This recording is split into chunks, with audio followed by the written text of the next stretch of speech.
Single reinforcement की बात कर रहे थे हम। सिंगल रीइंफोर्समेंट के अंदर क्या होता है, अगर मान लीजिए ये कोई बीम है, बीम का सेक्शन इस टाइप से होता है ये, और ये बीम है सपोज दैट,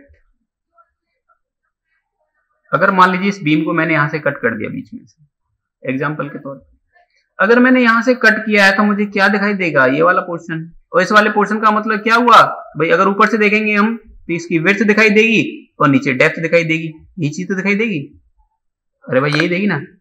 चलिए अब क्या है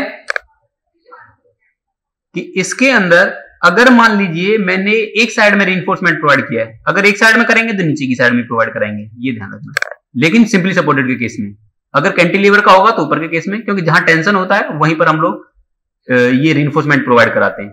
तो ऊपर कॉम्प्रेशन होता है और नीचे टेंशन होता है, ये न्यूट्रल एक्सिस होती है। न्यूट्रल एक्सिस वो एक्सिस होती है जहां जिसे ऊपर की तरफ, अगर सिंपली सपोर्टेड की बात कर रहे हैं तो अगर उससे ऊपर जो होता है वो आपका कॉम्प्रेशन होता है और नीचे जो होता है वो टेंशन होता है। न्यूट्रल एक्सिस वो होता है जहां पर ना तो कॉम्प्रेशन होता है ना ही टेंशन होता है। अगर देखिए इस पॉइंट से मैं ऊपर की तरफ चलता हूं तो कॉम्प्रेशन बढ़ता जाएगा, है ना, और नीचे की तरफ जाता जाऊंगा तो टेंशन बढ़ता जाएगा। अगर मैं यहां से ऊपर की तरफ जाता हूं तो टेंशन कम होता जा रहा है, यहां पर आकर के बिल्कुल कम हो रहा है। अगर मैं यहां से नीचे की तरफ आ रहा हूं तो यहां से क्या हो रहा है, कॉम्प्रेशन कम होता जा रहा है और यहां पर आकर के बिल्कुल खत्म हो रहा है। तो यानी कि वो जगह जहां पर ना तो कॉम्प्रेशन हो रहा है ना ही टेंशन हो रहा है, उसी को न्यूट्रल एक्सिस कहते हैं। क्लियर है। अब यहां पर अगर मान लीजिए हमने एक साइड में यहां पर रीइंफोर्समेंट प्रोवाइड कराया है तो वो सिंगली रीइंफोर्समेंट कहलाएगा। अगर दो साइड में रीइंफोर्समेंट प्रोवाइड कराया होता ऊपर और नीचे तो वो आपका डबली रीइंफोर्समेंट कहलाता।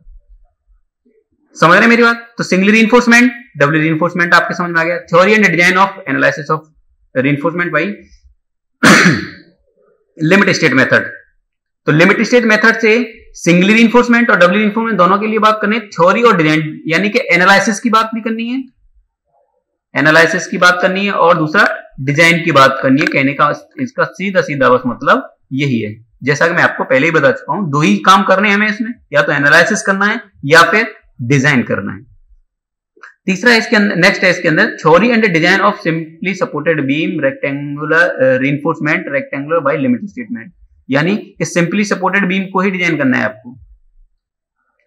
अब behaviour of T beam, inverted T beam, isolated T beam and L beam, simple problems related to movement capacity, यानी कि मूवमेंट निकालना है टी बीम का, एल बीम का। अब नेक्स्ट बात आती है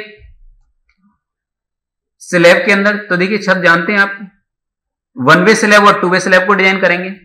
वन वे स्लैब कौन सी होती है, टू वे स्लैब कौन सी होती है, इसके बारे में बात करनी। Theory and design of simply supported beam, one way slab including sketches showing reinforcement details.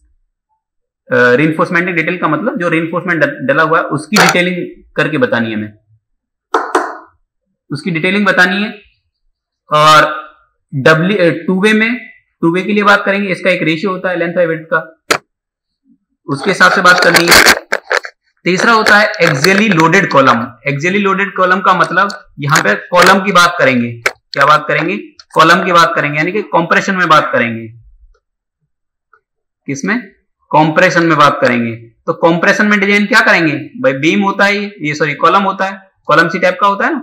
अब ये कॉलम ऊपर से लोड आता है तो कौन सा लोड के लिए बनाते हैं हम, कंप्रेशन के लिए बनाते हैं। तो कंप्रेशन के लिए बीम का यूज करते हैं, तो उसके बारे में बताना है, डेफिनेशन बतानी है उसकी, इफेक्टिव लेंथ के बारे में बात करनी है, स्पेसिफिकेशंस देनी है उसकी, latitude sorry longitudinal and lateral reinforcement. भाई ये मान लीजिए कोई कॉलम है ना, अब कॉलम के अंदर रीइंफोर्समेंट डलते हैं ना इस टाइप से, ये वाले, तो ये आपके लॉन्गिट्यूडनल रीइंफोर्समेंट होते हैं।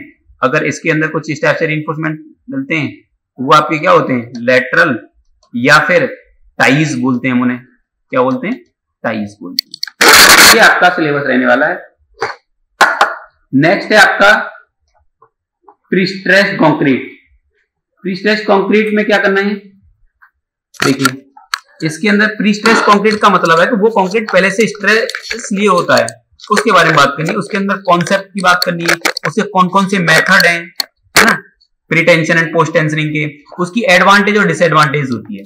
तो ये जो बात करनी है आपको, हमें बात करनी है प्री स्ट्रेस के अंदर, ये तीन चीजें, कॉन्सेप्ट की बात करनी है, मेथड कौन कौन से होते हैं प्री स्ट्रेसिंग के, pre tension and post tensioning, और एडवांटेज क्या होती है, डिसएडवांटेज क्या होती है। बस इतना ही आपके सिलेबस में ये प्री स्ट्रेस के अंदर। तो बहुत अच्छा सिलेबस है, बहुत छोटा सिलेबस है, बहुत इंपॉर्टेंट सब्जेक्ट है। देखिए जब कभी भी आप डिजाइनिंग में जाएंगे तो इन 2 सब्जेक्ट की बहुत खास जरूरत पड़ने वाली है। और 2 सब्जेक्ट कौन कौन से हैं डिजाइनिंग के पर्पज से। अगर स्ट्रक्चर के अंदर जा रहे हैं तो स्ट्रक्चर के अंदर एक तो आपका स्टील स्ट्रक्चर, एक है आपका स्टील,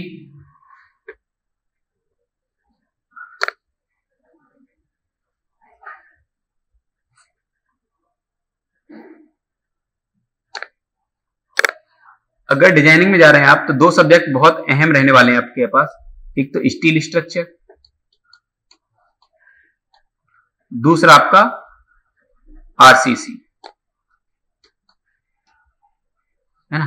तो ये 2 सब्जेक्ट आपके बहुत इंपॉर्टेंट हैं, जिसमें सबसे पहले हम बात करें आरसीसी के बारे में, रीइंफोर्समेंट सीमेंट कंक्रीट के बारे में। तो ये भी बहुत इंपॉर्टेंट है और ये भी बहुत इंपॉर्टेंट है। जब इसको पढ़ेंगे तो इसके बाद जब हम इसको खत्म कर देंगे, इसके बाद स्टील स्ट्रक्चर पाएंगे। तो हम बात करेंगे पूरे सिलेबस के बारे में, बात करेंगे अच्छे से, नोट्स देंगे, पीपीटी देंगे और अच्छे से समझाएंगे। उसमें कोई दिक्कत आने वाली नहीं है आगे।